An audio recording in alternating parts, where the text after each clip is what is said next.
Hi everyone, welcome back to my YouTube channel. Friends, आपके अपने channel learn allowed education पर स्वागत है। तो फ्रेंड्स, हम यहाँ पे बात करेंगे CBSE board class 10th English, जो कि गाइस बुक का नाम है फुटप्रिंट्स विदाउट फीट। जी हाँ फ्रेंड्स, बुक का नाम है फुटप्रिंट्स विदाउट फीट। फ्रेंड्स, ये हमारा चैप्टर भोली है, जो कि हम शुरू करने जा रहे हैं। फ्रेंड्स, हमने पार्ट फर्स्ट को कवर किया था भोली के बारे में, कि भोली का कुछ क्लू देखा था, डैट मीन्स की मिड पॉइंट देखा था कि कहानी में क्या नेचर होगा, क्या कहने की कोशिश की है, कहानी में क्या बताना चाह रहा है, तो वो सब चीज़ हमने देखा था। फ्रेंड्स, डैट मीन्स कि हमने पार्ट फर्स्ट को, पहला पार्ट को कवर कर लिया है, उसको देख लिया है, उसको समझ भी लिया है। तो फ्रेंड्स, तो चलिए हम आज पार्ट सेकंड शुरू करते हैं भोली चैप्टर के लिए। तो चलिए फ्रेंड्स, हम पार्ट सेकंड को शुरू करते हैं भोली चैप्टर के लिए। तो फ्रेंड्स, आपको दिख रहा होगा यहाँ पे भोली है ना। तो भोली एक मतलब लड़की का नाम है। मैंने आपको कुछ बताया था ना, जो कि सुलेखा भी है, एज अ सुलेखा है ना। तो चैप्टर में सुलेखा और भोली ये दोनों सेम ही है, एक ही है, बस नाम चेंजिंग है, लेकिन दोनों एक ही है। तो चलिए फ्रेंड्स, हम बिना टाइम को वेस्ट किए हुए हम शुरू करते हैं भोली चैप्टर को। तो ये मेरा जो वीडियो है, तो ये वीडियो मेरा पार्ट सेकंड के लिए, भोली चैप्टर के लिए है। तो चलिए हम पार्ट सेकंड को शुरू करते हैं।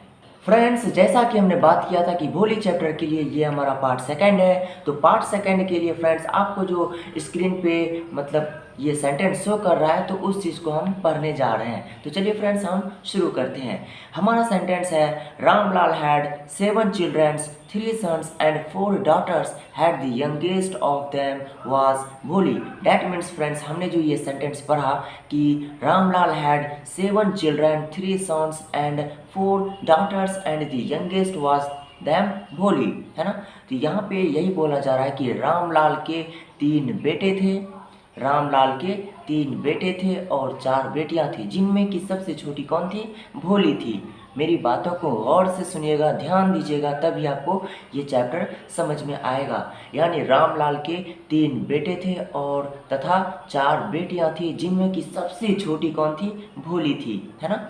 उसके बाद फ्रेंड्स, वो जो सेंटेंस फिर से हमारे पास आता है, it was a prosperous farmers household and there was plenty to eat and drink. That means friends, यहाँ पे यही बोला जा रहा है कि घर समृद्ध, ध्यान दीजिएगा, यहाँ पे क्या बोला जा रहा है कि घर समृद्ध किसान का तथा खाने पीने का कोई अभाव ना था। यानी घर समृद्ध किसान का था और खाने पीने का कोई अभाव ना था, है ना। उसके बाद फ्रेंड्स, फिर से जो सेंटेंस आता है कि ऑल द चिल्ड्रेन एक्सेप्ट भोली वेयर हेल्दी एंड स्ट्रॉन्ग। यानी यहाँ पे बोला जा रहा है कि सभी बच्चे भोली के अलावा स्वस्थ तथा पुष्ट हो गए थे।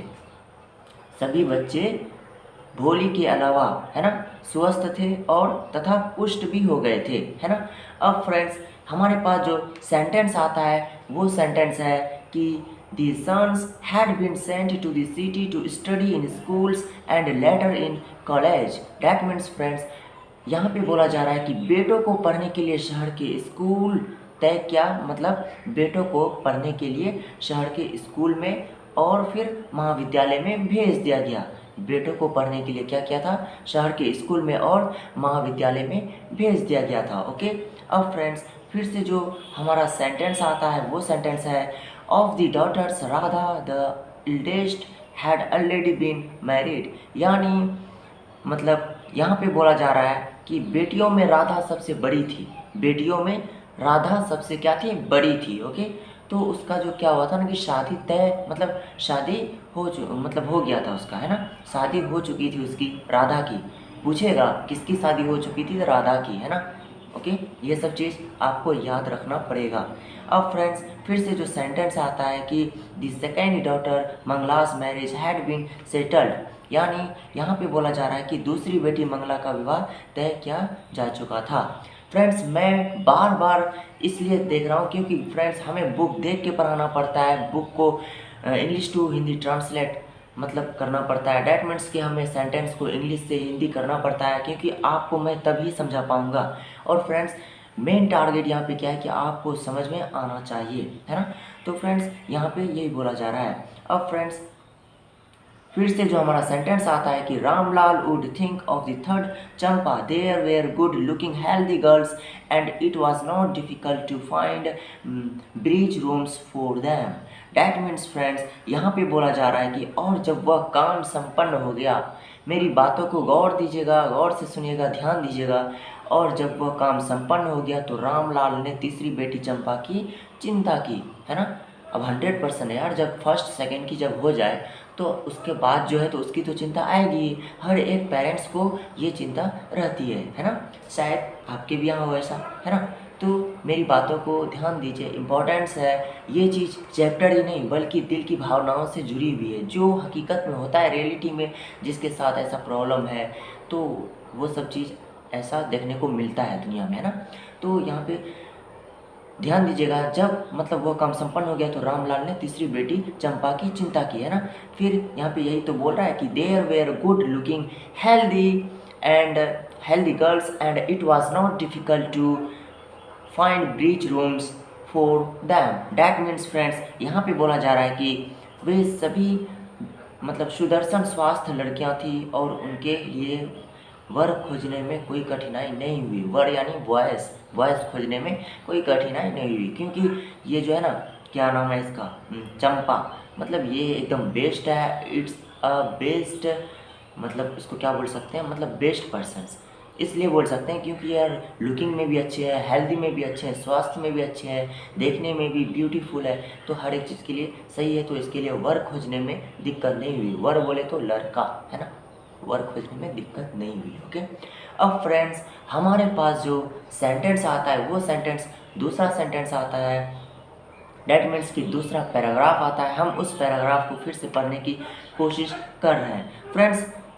पैराग्राफ है, डैट मीन्स कि दूसरा सेंटेंस है। But Ramlal was worried about Bholi, she had neither good looks nor intelligence. That means friends, यहाँ पे बोला जा रहा है कि पर रामलाल भोली को लेकर चिंतित था। रामलाल जो है ना, भोली को लेकर बहुत चिंतित था। अब चिंतित क्यों था आपको समझ में आ रहा होगा क्यों था। कल मैंने बताया था आपको वीडियो में कि उसको चेचक हो गया था, मतलब खाट से गिरने पर उसका दिमागी हालत मतलब थोड़ा सा ठीक नहीं था। तो देखने में भी थोड़ा सा, सिर्फ आँख ही उसका सेफ था, बाकी हर एक पार्ट उसका बॉडी का हर एक हिस्सा मतलब ख़राब हो चुका था। बहुत ही कठिनाई से मतलब वो गुजर रहा था। तो ऑब्वियसली है कि वो उसका पेरेंट्स है ना। तो पेरेंट्स क्या होगा ना कि भोली को लेकर चिंतित रहेगा, डैट मीन्स कि सुलेखा को लेकर के चिंतित होगा, है ना। ये तो 100% है। अब यहाँ जो मैंने सेंटेंस पढ़ा कि but Ramlal was worried about Bholi, she had neither good looks nor intelligence. That means कि पर रामलाल भोली को लेकर चिंतित था। रामलाल जो है ना भोली को लेकर चिंतित था। वह ना तो सुंदर थी ना ही मतलब बुद्धिमान, मतलब भोली जो है ना, ना ही सुंदर थी और ना ही बुद्धिमान थी, और 100% है कि उसके पीछे चिंतित तो होगा ही, है ना। अब सेंटेंस आता है, Bholi was 7 years old when Mangla was married. That means friends, यहाँ पे यही बोला जा रहा है कि भोली 7 वर्ष का था जो कि मंगला का विवाह हो गया था, मंगला का शादी हो चुका था, है ना। यहाँ पे इतना ही बोला जा रहा है। अब फ्रेंड्स यहाँ पे फिर से सेंटेंस आता है कि the same year a primary school for girls was opened in their village. That means friends, यहाँ पे बोला जा रहा है आपको गर्ल्स, मतलब यहाँ पे आपको यही बोला जा रहा है कि उसी वर्ष उनके गांव में लड़कियों के लिए एक प्राथमिक पाठशाला यानी ओपन हुआ, खुला, है ना।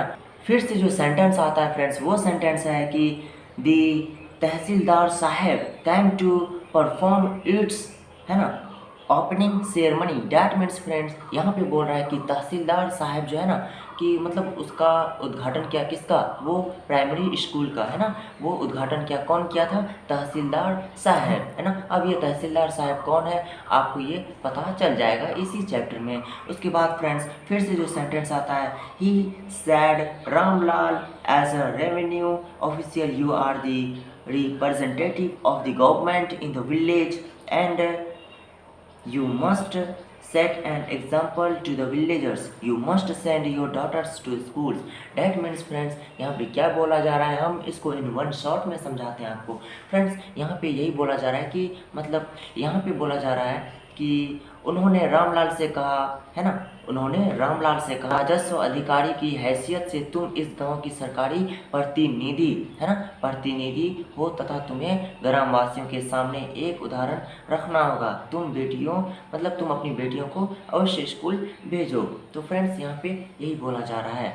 अब गाइस सेंटेंस आता है, that night when Ramlal consulted his wife she cried, are you crazy? If girls go to school, who will marry them? That means friends, उस रात जब रामलाल ने अपनी पत्नी से सलाह की तो वह चिल्लाई, क्या तुम पागल हो गए हो? यदि लड़कियां स्कूल गई तो उनसे विवाह कौन करेगा?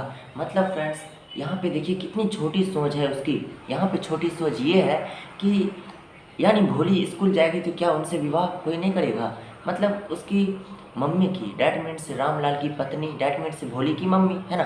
तो क्या भोली की मम्मी की सोच देखिए यहाँ पे कितनी छोटी है यार। अगर बच्चे भद्दा हो, देखने में इंटेलिजेंस ना हो, अगर बदसूरत हो, तो क्या इसको स्कूल नहीं भेजना चाहिए? भेजना चाहिए, क्योंकि यार ये सब एक छोटी सोच है ना, दिल की प्रतिभावनाओं से जुड़ी होती है ना। तो ऐसा नहीं करना चाहिए किसी के भी साथ। देखो ज़रूरी नहीं है कि हम अगर बुद्धू हैं, हम अगर बदसूरत हैं तो हम में कोई कला नहीं है, नहीं, ऐसा गलत है।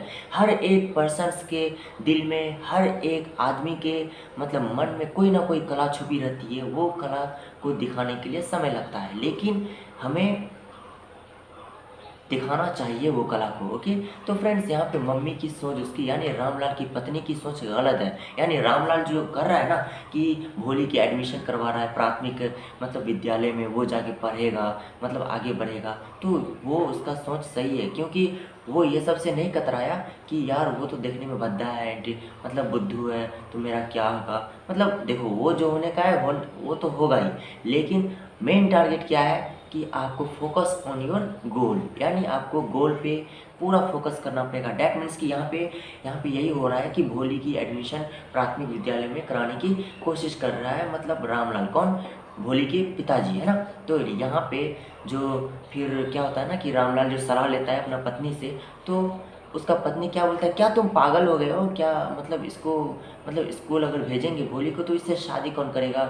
मतलब इसका फिर जीवन साथी कौन बनेगा? तो यार अब यहाँ तक तो मैंने यही पढ़ा है, लेकिन क्या वाकई में भोली स्कूल जाती है या फिर उसका एडमिशन होता है या नहीं होता है, वो तो हम इससे आगे की कहानी में जानेंगे। तो फ्रेंड्स अब हम अपना ये भोली चैप्टर पार्ट सेकंड के लिए हम यहीं पे एंड करते हैं। और फ्रेंड्स उम्मीद करता हूँ कि आपको ये भोली चैप्टर पार्ट सेकंड है आपको समझ में आ गया होगा अच्छे तरीके से, क्योंकि फ्रेंड्स मैंने आपको तोड़ तोड़ के बताया है, बुक को पढ़ पढ़ के बताया है फ्रेंड्स, क्योंकि इंग्लिश टू हिंदी ट्रांसलेट करना पड़ता है। आपको समझाने के लिए मुझे समझना होता है, फिर आपको मैं समझाता हूँ। जहाँ तक मुझसे होता है मैं वहाँ तक पूरी कोशिश करता हूँ दिलों और जान से, है ना। तो फ्रेंड्स उम्मीद करता हूँ कि आपको ज़रूर समझ में आ गया होगा। और फ्रेंड्स भोली चैप्टर को मैं अब यहीं पे पार्ट सेकंड के लिए यहीं पे एंड करता हूँ। और फ्रेंड्स अब हम इससे आगे की कहानी पार्ट थर्ड में जानेंगे भोली चैप्टर के लिए, कि भोली चैप्टर में क्या होता है, हमें और भी क्या इंटरेस्ट सीखने को मिलता है, यानी क्या और भी मज़ेदार कहानी बनते जा रहा है। तो फ्रेंड्स वो चीज़ हम पार्ट थर्ड में जानने की कोशिश करेंगे। तब तक के लिए फ्रेंड्स भोली चैप्टर को हम यहीं पे एंड करते हैं। और फ्रेंड्स अगर मेरे चैनल पर पहली बार आए हैं तो चैनल को सब्सक्राइब कीजिए, लाइक कीजिए और अपने दोस्तों में शेयर कीजिए। तब तक के लिए फ्रेंड्स थैंक यू।